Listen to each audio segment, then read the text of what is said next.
ఈ నెల 7వ తేదీ ఆదివారం రాత్రి 9:56 సంపూర్ణ చంద్రగ్రహణం ప్రారంభం కానుంది. సుమారు 3 గంటల 30 నిమిషాల పాటు అంటే రాత్రి 1:25 వరకు కొనసాగనుంది. ఈ గ్రహణంపై సోషల్ మీడియాలో అనేక వాస్తవాలు, అవాస్తవాలు ప్రచారం జరుగుతున్నాయి. గ్రహణం ప్రభావాలపై పలు అపోహలు వ్యాప్తి చెందుతున్నాయి. ఈ నేపథ్యంలో ప్రముఖ పంచాంగకర్త, విశ్వ హరిహర పీఠం వ్యవస్థాపకుడు బ్రహ్మశ్రీ పెద్దింటి సూర్యనారాయణమూర్తి గారు ఒక వీడియో రిలీజ్ చేశారు. ఆయన మాట్లాడుతూ ఎలాంటి భయోందోళనలు ప్రజలు పడాల్సిన అవసరం లేదని స్పష్టం చేశారు. అపోహలను నమ్మకూడదని, శాస్త్రీయంగా పంచాంగ ప్రకారం ఇది సహసిద్ధమైన ప్రక్రియ మాత్రమేనని తెలిపారు. చంద్రగ్రహణం సాధారణ ఘటనగా భావించి ప్రజలు నిశ్చింతంగా ఉండాలని సూచించారు. ఓం నమ శివాయ, ఓం నమో నారాయణాయ. నేను మీ పెద్దింటి సూర్యనారాయణమూర్తి, పంచాంగకర్త. అందరికీ నమస్కారం. ఈ నెల సెప్టెంబర్ నెల 7వ తేదీ ఆదివారం భాద్రపద శుద్ధ పౌర్ణమి రోజున చంద్రగ్రహణం సంప్రాప్తి అవుతోంది. ఈ చంద్రగ్రహణం రాత్రి 9:56 ప్రారంభమయ్యి మధ్యరాత్రి 1:25 వరకు కొనసాగబోతూ ఉంది. 7వ తేదీ ఆదివారం రాత్రి ప్రారంభమయ్యేటువంటి గ్రహణం పూర్వభాద్ర నక్షత్రంలో మేషలగ్నంలో పడుతోంది. మనం ఈరోజు సోషల్ మీడియాలో చాలా విస్తృతంగా దీనికి సంబంధించినటువంటి విషయాల్ని ప్రచారం చేస్తూ ఉన్నారు. అనేకమైనటువంటి అపోహల్ని.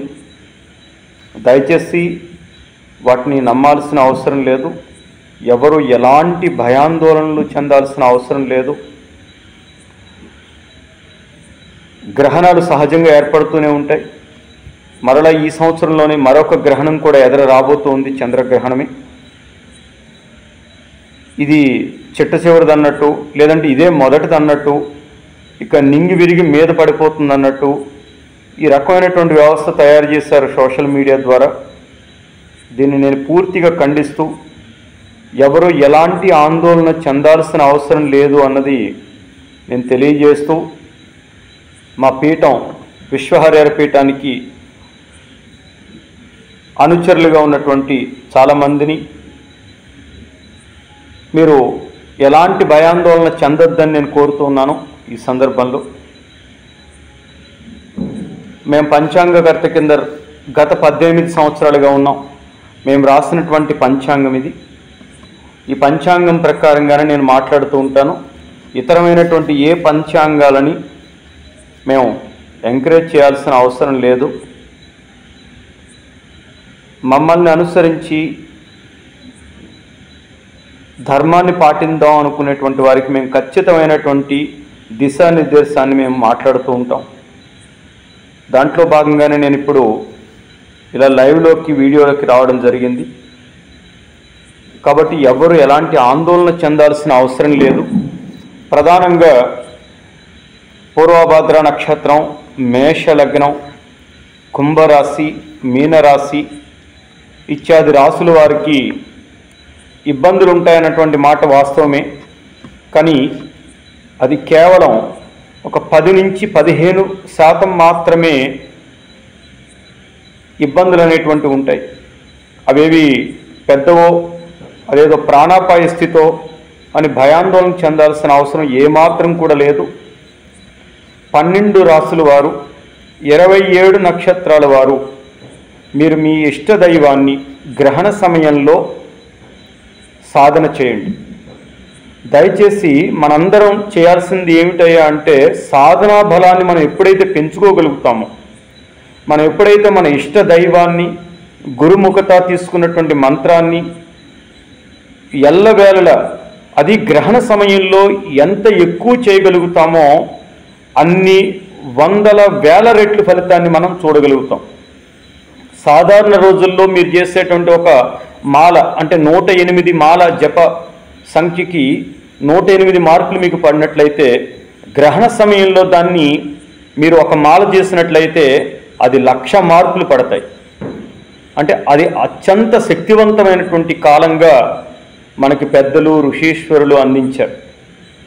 కాబట్టి ఆ గ్రహణ సమయాన్ని సాధనా కాలంగా మార్చుకోగలిగితే మనం ఎలాంటి భయాందోళనలు చెందాల్సిన అవసరం లేదు. కాబట్టి మీరు మీ సమీపంలో ఉన్నటువంటి వారిని సంప్రదించండి, లేదు మీ ఇష్ట దైవం యొక్క మంత్రాన్ని లేదు భగవత్ స్తోత్రాల్ని మీరు ఆ సమయంలో స్నానం చేసి పారాయణ చేయండి. తత్ఫలితంగా మీకు వచ్చేటువంటి నేను ఇందాకన చెప్పినటువంటి ఒక 10-15%, 20% ఏవైతే దుష్ఫలితాలు ఉంటాయో అవన్నీ ఖచ్చితంగా నివృత్తి అయిపోతాయి. దాంట్లో ఎలాంటి సందేహం లేదు.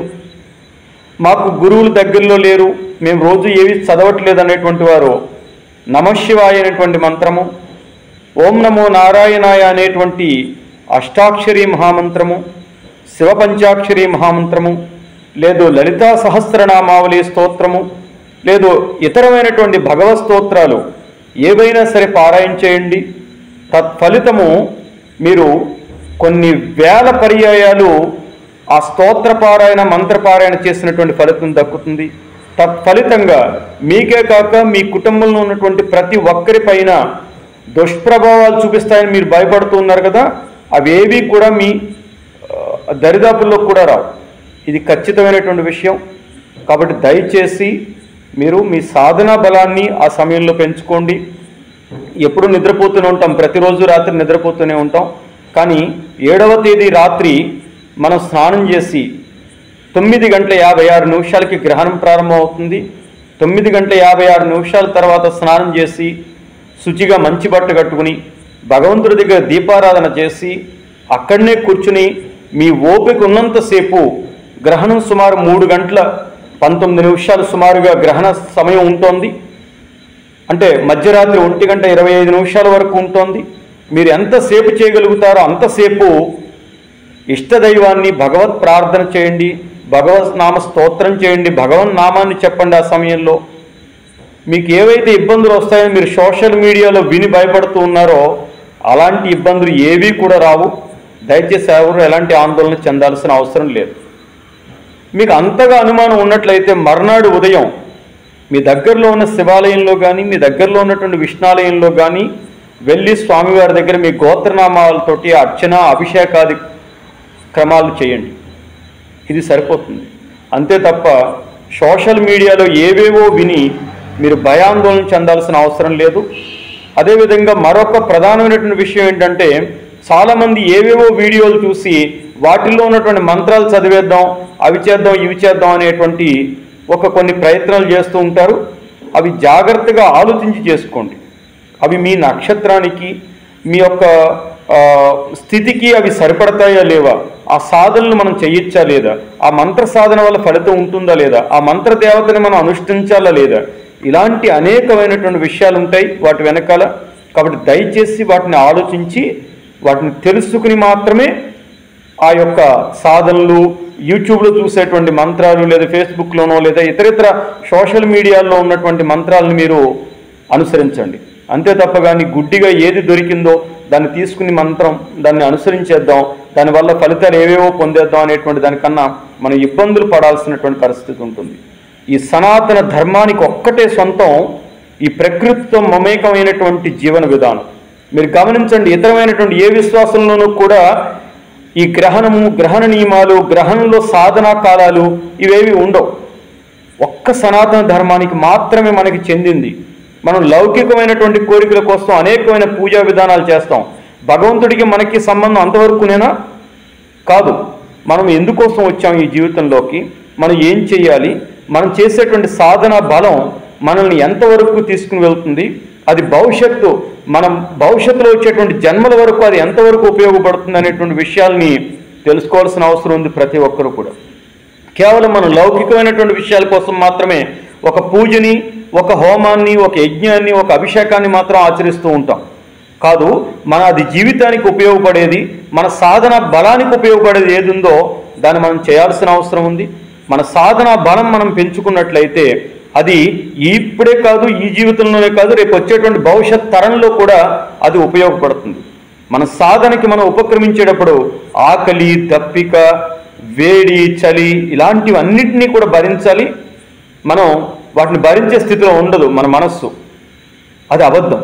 ఖచ్చితంగా మనం సాధన చేస్తే అవి ఖచ్చితంగా మన మాట వింటుంది మన మనస్సు, మన శరీరము. కాబట్టి ఆకలి, దప్పిక, చలి, వేడి ఇలాంటివన్నిటినీ కూడా అది జయించగలుగుతుంది. మనం ఆ సాధన వల్ల అనేకమైనటువంటి విషయాలను తెలుసుకోగలుగుతాం. దయచేసి సాధన బలాన్ని పెంచుకోండి. ఈ సనాతన ధర్మం రక్షించడానికి సాధనా బలం అత్యంత ఆవశ్యకత ఉంది.